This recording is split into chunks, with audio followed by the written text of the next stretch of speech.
As we've been reporting all week, dozens of Democrats have boycotted the inauguration. One of our local Democrats that did attend the inauguration is local Representative Adam Schiff, who's also a ranking member of the House Intelligence Committee and a regular on our program.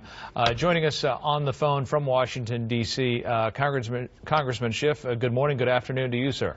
Good morning to you. It's good to be with you. So tell us, first of all, your impressions. You attended the inauguration. I actually saw you in one of the feeds as you were leaving. Your impressions of the inauguration. Well, I have to say I found the speech rather dark. I wish it was more optimistic portrait of the country, and I would have liked to hear the new president, talk more about how we can bring the country together. This sounded to me an awful lot like the campaign speeches he's been giving for the last year. He said he was going to write his own speech. I think he probably did, but it might have been wiser to have help with it. Congressman, you just mentioned you would have wished he talked about something in order to bring the country together. At the same time, over 60 of your fellow lawmakers, congressional members, Democrats decided not to attend. Some Democrats going as far as saying he's not a legitimate president. What are your feelings on that, and why did you decide to attend? Well, during the campaign, you might remember Donald Trump said that if he didn't win, he might not accept the results of the election. I condemned that. I thought that was antithetical to our democratic traditions. Now that he did win, I don't feel comfortable in boycotting the inauguration. To me, that would be doing just what we criticized him for doing. So I thought it was important for me to be here. It's about the office of the presidency, not the particular occupant. And I think really the most moving part of the day for me was just hearing our national anthem so beautifully sung and realizing what that means, the peaceful transfer of power in our democracy. That's really the hallmark of our system. We just saw a moment ago President Obama saying goodbye to friends and supporters at Joint Base Andrews. Momentarily, the Special Air Mission will be taking off bound for California and for Palm Springs. You've had a good relationship, of course, as a Democrat with your leadership and with the executive branch.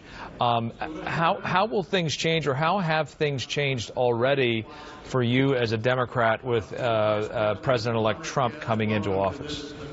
Well, I'll certainly have a different role, where we can work together, and he talked about infrastructure today. I will certainly look to engage with him and do that.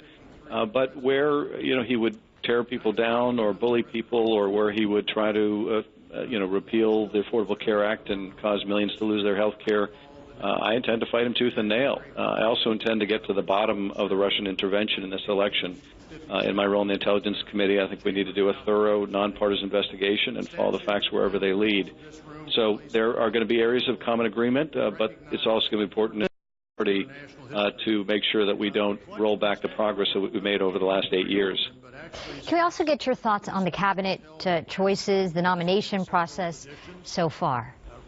Well, the one person I had a chance to speak to of the cabinet today was General Mattis, who I think is probably one of the best choices among his cabinet thus far. He's going to have a very big role in his hands. I told him we're all counting on him because I think he's a very brilliant man and a man of great integrity, and I think he's going to have a lot of fights within that Trump cabinet. So it's going to be a challenge. I think there are some profound questions raised about many of the president's nominees. I think they're a much, much more conservative group than anyone would have expected from his campaign promises. They draw very heavily from Wall Street, probably the wealthiest cabinet in history, and it seems a bit discordant with all the promises he made about looking out for the little guy. I also wonder if, just to circle back to something you talked about and the Russian hacking. To be clear, you're not suggesting that his President Trump's victory is not a legitimate victory, are you? No, I'm not. I am saying, though, that the Russians plainly interfered in this election. They plainly had a horse they wanted to win and did what they could to help bring that about. These facts, at least some of them, were known during the election. It's something that I was certainly trying to call out and draw people's attention to and underscore the importance of it. But nonetheless, this was a historic disruption of our democracy, and I think we, much like after the terrible events of 9/11 need to have a full nonpartisan investigation. We need to, I think, follow the evidence wherever it leads. If there were connections between the Russian government and the Trump campaign, those need to be brought fully to light. They may or may not be accurate, but I don't think we should ignore any potential path where the evidence leads. Congressman Adam Schiff, thank you so much, representative for California's 28th District. Pleasure talking to you this morning. Thank you.